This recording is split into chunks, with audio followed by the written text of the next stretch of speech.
الحمد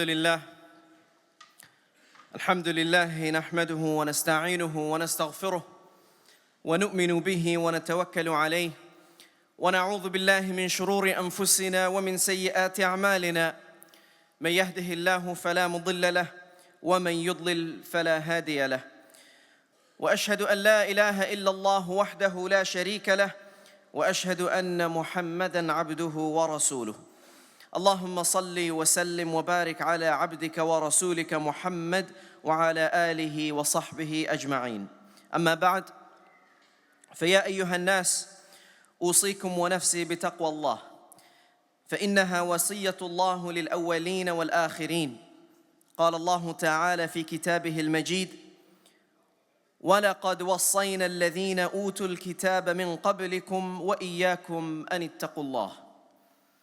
My dear brothers and sisters, one of the most repeated instructions in the Qur'an is to come together in unity and to serve one another as a community. Allah subhanahu wa ta'ala tells us, وَاعْتَصِمُوا بِحَبْلِ اللَّهِ جَمِيعًا وَلَا تَفَرَّقُوا, and hold firmly to the rope of Allah all together and do not become divided. My dear brothers and sisters, unity is the bedrock of strength. When Muslims are united with the values of brotherhood, integrity, excellence, and service, we become a force for good and society, not only for ourselves, but for the entire world. Islam is not a passive faith. It encourages us to aspire, to excel, and to contribute. Rasulullah sallallahu alayhi wasallam said in a hadith, خَيْرُ النَّاسِ أَنْفَعُهُمْ لِلنَّاسِ. The best of people are those who are most beneficial to others. Aspiring for greatness is a Quranic principle. Allah subhanahu wa ta'ala says in the Qur'an, إِنَّ سَعْيَكُمْ لَشَتَّى. Indeed, your efforts are diverse. And then he says, فَاسْتَبِقُوا الْخَيْرَاتِ. So race to all that is good. Race to all that is good. This is not just a call to worship. It's a call to service, innovation, contribution, and leadership. Look at our youth today. Many of you, because of the holidays, many youngsters, students, future leaders are present amongst us today. Our youth are filled with talent and potential, but the world they face ahead of them is confusing and very fast moving.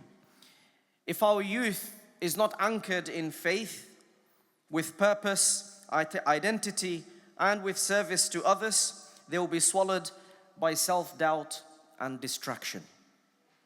But when the youth are guided by the Qur'an and the example of the Prophet Muhammad sallallahu alaihi wasallam, they rise to become leaders, they rise to become thinkers, builders and healers of the ummah and beyond. Among the companions of our Prophet Muhammad sallallahu alaihi wasallam were not just warriors and scholars. We often hear about companions that fought for Islam. They went out of their way to strive for Islam. But amongst them were also doctors, pharmacists, engineers, and administrators. Let's take, for example, Abdullah ibn Abbas radiallahu anhu, the youth who became a scholar. Ibn Abbas was a very young boy when the Prophet sallallahu alaihi wasallam passed away. By the time he reached adulthood, he had become known as the interpreter of the Qur'an. He was also called the Bahrul Ummah, the ocean of the Ummah. Abdullah ibn Abbas radiallahu anhu was considered to be the greatest mufassir of the Qur'an. This was the result of passion. This was the result of his commitment and service. He would spend his nights in prayer and his days in pursuing knowledge. Anas ibn Malik radiallahu anhu reported that the Messenger of Allah sallallahu alayhi wasallam said, طَلَبُ الْعِلْمِ فَرِيضَةٌ عَلَى كُلِّ مُسْلِمٍ. That seeking knowledge is an obligation upon every Muslim. When we look at Ibn Abbas, this man laid the foundations of unity through knowledge. When disputes arose among Muslims, who did they turn to? They turned to Ibn Abbas. When people misunderstood the verses of the Qur'an, who did they turn to? Ibn Abbas. When the Ummah was on the verge of division, his wisdom united hearts and clarified doubts. Sa'd ibn Abi Waqqas radiallahu anhu described him with these words: I have never seen someone who was quicker in understanding, who had more knowledge and greater wisdom than Ibn Abbas. I have seen Umar summon him to discuss difficult problems in the presence of veterans of Badr from among the Muhajirin and the Ansar. Ibn Abbas would speak and Umar would not disregard what this young man had to say. This is why knowledge is not just a personal virtue, but it is a tool of unity. I also want to mention another Sahabiyah, a woman by the name of Rufaydah al-Aslamiyah radiallahu anha. This was a woman that the Prophet sallallahu alaihi wasallam appointed to attend to the wounded. She was a nurse. If you go to Medina and you visit Masjid Salman al-Farsi, this is the masjid where Rufaydah al-Aslamiyah tended to the wounded. The Prophet sallallahu alaihi wasallam appointed for her a share of the spoils of war. And basically, what Rufaydah radiallahu anha did was set up camps, so field medics or military paramedics were appointed in the masjid itself. And she had a tent in that masjid. So now think about the masjid as a source of free treatment, as a clinic, as an open invitation to anyone that needed treatment, especially when they're coming back injured. And this was the work of Rufaydah al-Aslamiyah. The Prophet ﷺ had that concept in Medina, and the woman that was in charge of this was Rufaydah al-Aslamiyah radiallahu anha. So this initiative not only covered healthcare costs, but Rufaydah radiallahu anha led the medical training and the schooling of future nurses. And this, my dear brothers and sisters, is a profound example that we find from the Prophet sallallahu alaihi wasallam, and Rasulullah sallallahu alaihi wasallam used to praise this woman. There were many other notable physicians and people caring and tending to the poor in Medina at the time. And this idea of caring for others, that Islam isn't just about knowledge that we absorb, but Islam is about service to others. This formed the spiritual foundation of the concept of awqaf, the concept of endowments. Now, endowments that would take care of people, and this is really where you start to find the spiritual foundation of this awqaf, the endowments within Islam. So the awqaf of Damascus, where the most prominent endowments in early Islamic history is found. This is where you'll find that the world's first hospital was found in Damascus. They also produced the awqaf system, which was much more than what the immediate needs of the community was. In history books, you'll find that at that time in Damascus, they even had homes for senior cats, for dogs and cattle. The more charitable the Muslims became at the time, the more the awqaf grew. And they had to find new charitable endeavors to make use of the awqaf system. This was the golden era of Islam, and this was the service to the society, to the ummah, that came about from the awqaf system in Damascus. In our modern world, alhamdulillah, we have access to information. We have degrees, but let us not lack in values. The Sahaba, like the ones that we've heard today, teach us that true excellence comes from combining intellect with piety and service with sincerity.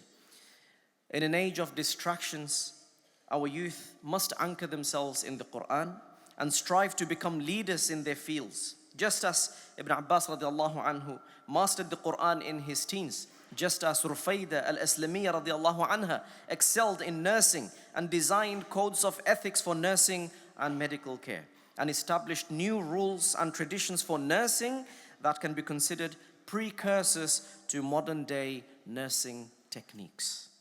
Let us encourage our young people to not simply consume knowledge, but to become the sources of it.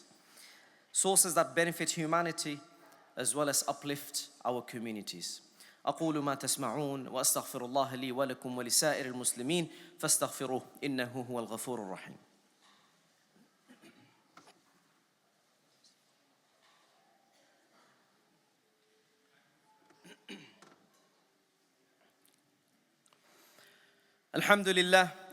الحمد لله حمدا كثيرا طيبا مباركا فيه كما يحب ربنا ويرضى.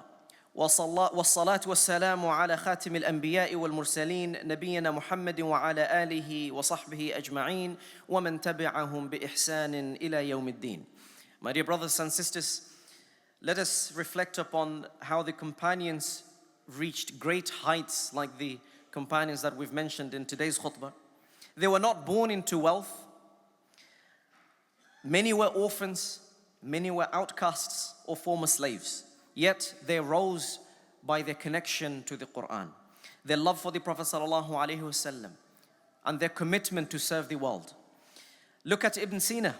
He was one of the most eminent Muslim physicians and philosophers of his days, inspired by Islamic thought. His work in medicine was taught in European universities for over 500 years. If we look at Az-Zawhari, the father of modern surgery, whose illustrations and techniques are still studied today. Do we know what inspired them?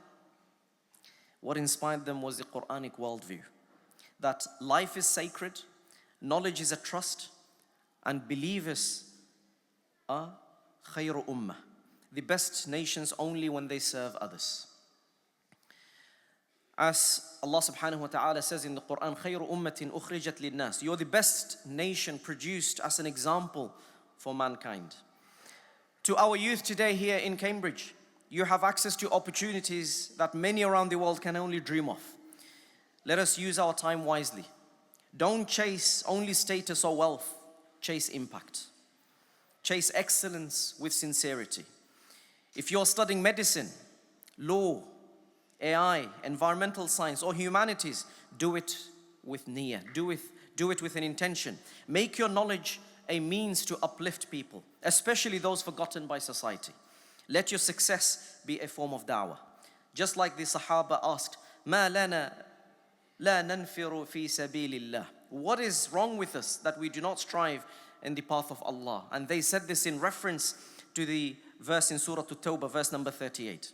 Today, striving in the way of Allah could mean building hospitals, coding ethical artificial intelligence, serving refugees, or writing books that awaken our hearts. The Ummah awaits its next wave of thinkers, healers, and pioneers. My brothers and sisters, let us revive a culture of ihsan.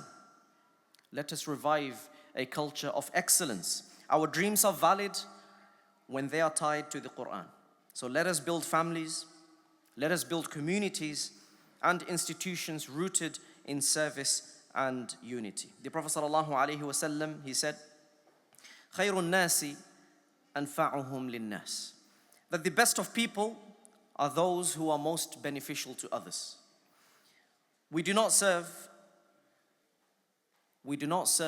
others only for recognition, but we do it for Allah's sake.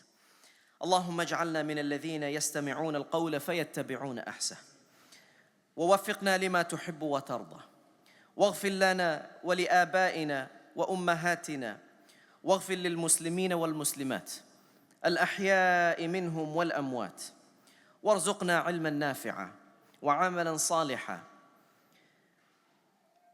ونجنا من الفتن ما ظهر منها وما بطن. اللهم أصلح شباب المسلمين ووفقهم لما تحب وترضى. اللهم اجعل خير أعمالنا خواتمها وخير أيامنا يوم نلقاك ووفقنا لما تحب وترضى وارزقنا عملا صالحا يرضيك عنا واغفر لنا ذنوبنا. اللهم آتنا في الدنيا حسنة وفي الآخرة حسنة وقنا عذاب النار. عباد الله رحمكم الله، إن الله يأمر بالعدل والإحسان وإيتاء ذي القربى وينهى عن الفحشاء والمنكر والبغي يعظكم لعلكم تذكرون اذكروا الله يذكركم وادعوه يستجب لكم ولذكر الله أكبر والله يعلم ما تصنعون وأقيموا الصلاة.